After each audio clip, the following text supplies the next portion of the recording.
So please join me in welcoming Tiffany Ceasor to the stage. Welcome, Tiffany.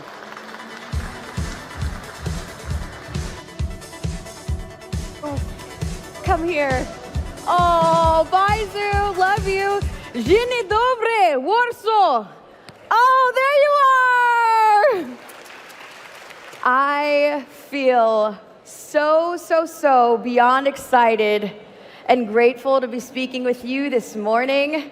I'm trying to look out in the audience and see all my party people. Whoa, there they are. All right, who was at the party last night and absolutely tore it up? Uh-oh, yes. Oh, there you are. Can you stand up? This has been my dancing partner the whole night. Can we give her a round of applause? She's truly the reason I'm here this morning, relaxed, opened up. So Warsaw, thank you for treating me so well. I feel honestly humbled and without words to be able to be here. And the title of the topic really means a lot to me. I think, one, because I always feel like wherever I go, I'm just a little bit different than everybody else. And sometimes it's a great feeling, but sometimes it's very lonely. And I think one may say, okay, well, obviously, you stand out a little bit. You know, you're a little wild, fiery black girl who has all the energy of a nuclear bomb. I don't know what I can't remember. I love that description. And even more so, being a woman in data science, a field where there's not many women at all, or women of color, people of color, I think I stick out as a sore thumb, as a dreamer. A dreamer in the world of zeros and ones, binaries, massive data that can seem very black and white, boring on the surface. But when you look deeper, the data is a lot like you and I. And the data needs the dreamer. And so if I look out into the audience, I see a bunch of brilliant minds, a bunch of people from all backgrounds, all walks of life. You look different, you act different, and you are different. And data is very much the same way. So I want you to close your eyes for one moment, and I'm going to walk you through the life of data. So if you can close your eyes. If you keep them open, I'll just look at you awkwardly, give you a crazy face. So close your eyes. Almost closed, almost closed. There it is. So imagine being kidnapped from your home, and you were taken, you were stripped naked, and you were funneled into a tiny package. This tiny package that you now are is then shipped and sent in from pipeline to pipeline all around the world instantaneously. You never get to breathe. You can't open your eyes. You must do what you're told. And imagine after years and years and years of the suppression, you finally are opened up. And you're opened up one by one, but you're never fully known. No one ever gets the time to see you, to know you, to see the beauty in who you are, the power that is within you, because all your life you've just been a package, funneled from one place to the other, opened up, exposed, thrown back together, and pushed from one place to the next. Now, if you take a moment and you're here with me on this journey, you'll realize that that is exactly what the life of data is. You are a package, you're conformed, you're put in a box, and you're shipped to the next bidder who will decide how and what they want to do with you. But imagine your delight when you're opened up by a dreamer who looks at you and knows you, who says, no, I'm not going to just poke and prod you. I mean, there's no way you're going to get turned on by that, first of all. I'm going to know you. I'm going to massage you. I want to listen to your stories. And better yet, I want to free you. I want to unlock you of this bondage that has been all you've known, year after year, day after day, month after month, after every batch job. And that is what the dreamer brings. And how much of that is what we want to do? We want to be the people who can see past all the chaos of our lives and to see and know someone for who they are. Isn't that all we ever want as people? That's all the data wants. And so the data needs the dreamer. But what I want to talk about is how we can all be dreamers too.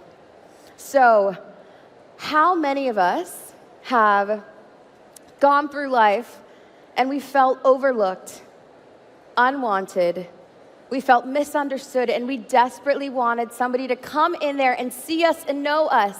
That is the data, ladies and gentlemen. And I want us to really take a moment and think about exactly what that data needs to be not just poked and prodded and looked at for face value, but to be unlocked, to be channeled, to harness the potential power that will change our futures. And the next time that you look at data and you just say, okay, what am I going to do with this? It's boring, it's black and white, it's ugly. I want you to remember the journey. I want you to expand, to open up your minds, your eyes, to see the beauty that lies beneath it. And so the first thing I want to talk about is how to set data free. And a lot of this message, this lesson, will be very much similar to us.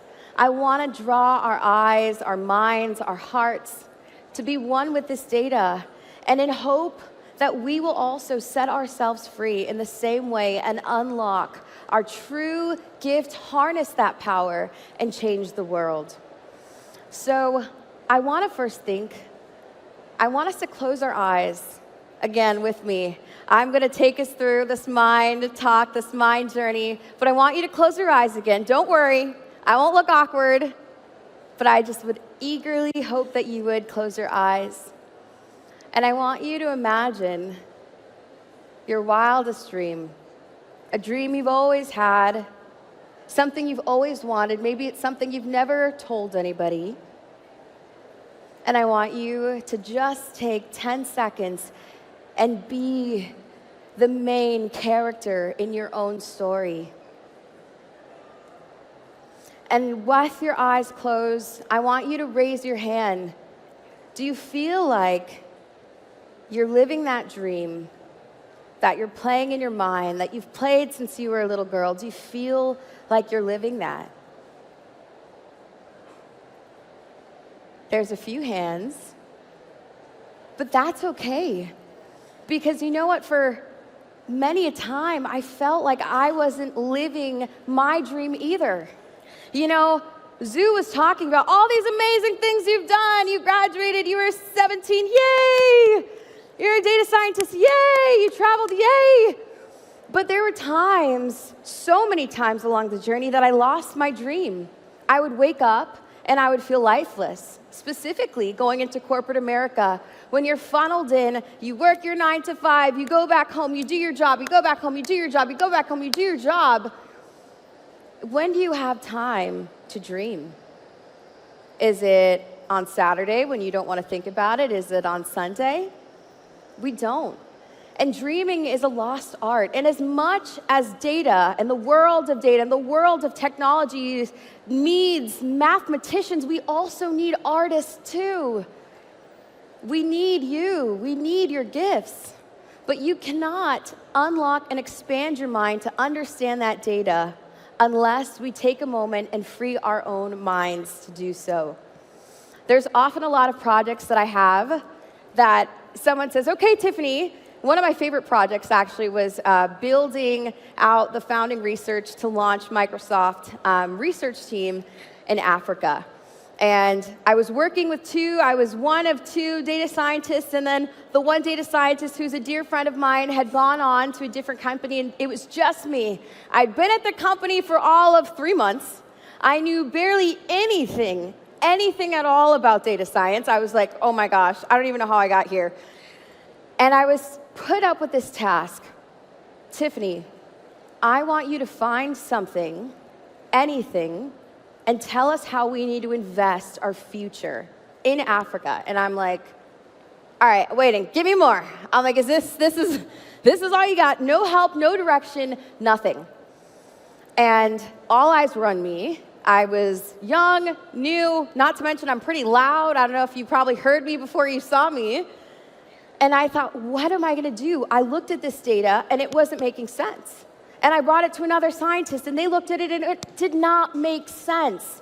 I'm like, how am I going to change the course of our business, create something special, add new value, and help change and create accessibility in different parts of the world if none of this is making any sense? And I have all of the data of everything at my disposal. And I could not get anything meaningful. And I showed it to people, and it took me a minute. I just needed to take a break because this was starting to get traction from our executive level CEO, where they're like, oh, I hear there's a data scientist on your team trying to tackle this problem in COVID. I can't wait. I want to hear it next month. And I was stressing out. I was like, I don't know what I'm doing. I'm all alone. This makes no sense. I don't even like math. How am I here? Right? I don't know how I was still doing that. But I needed to sit back, and I needed to stop thinking like the other scientists. I needed to stop thinking like an engineer. I needed to stop thinking like a mathematician because none of this was adding up. All the numbers I'm seeing, they were not making any sense. Or there was no story that I could really tell, or at least I didn't see it. So I had to take a step back. I'd actually done a mission trip to Africa and traveled there and had done that majority of the time since I was like 13 and was in college, so I had a lot of time, so I would live in other places and do a lot of work. I used to want to be a doctor, and then I'd pass out at the sight of blood, and I was like, no, this is not for me. But I'd remembered the people, the culture, the experiences, the dreams I had, and I was there. And I was like, you know what? Let's go grab United Nations data. Why are we only looking at it from this angle? Let's flip it around, expand it, look at it like a dreamer would. And that was the launching project of my career. And it actually ended up being one of the greatest successes because I see the impact it gets to have, not just in Microsoft, but in the entire continent in Africa as well. And the team is now funded with a bunch of brilliant data scientists, engineers, and I feel so grateful to have been a part of that. And as I think back to that experience, I realized at that moment it did not take the mathematician, the statistician. It took the human in me to see what others could not. And I want to encourage you, if you have let go of those dreams, if you've dropped them to the side, because data doesn't need a dreamer. It needs a hardcore nerd, a mathematician, and I don't fit that box. I'm here to tell you that is exactly why data needs you. It needs you to open it up, to unlock its potential. It needs you to set it free. And as I go on, and as you go on throughout the rest of your days and over the course of your lives, I want you to remember that you are also data, and you need to be set free. Every single one of us are a sum total of our life experiences. In our DNA, there is data. We are a message to the world. But are we allowing ourselves to be set free? Are we just going and pushing and being like everybody else, muting our passions, muting our hobbies, just doing our job? Because I'm here to tell you that will never be sustainable. And if it is, that is not the way we want to live life. We want to be set free. And when we are set free, only when we are seen, known, truly harnessed, the uniqueness that makes you you, and looking at it as something to be proud about, something to celebrate instead of something to run from, to hide, to be ashamed of. If we live like this, we will never be living. So as I encourage you to set the data free, because the data needs the dreamer, you also need that dreamer as well. Thank you so, so much. And it's been such a pleasure being here with you in Warsaw. I am so thrilled, elated, and this is also a dream of mine that I get to share with you. So thank you all so much. Thank you.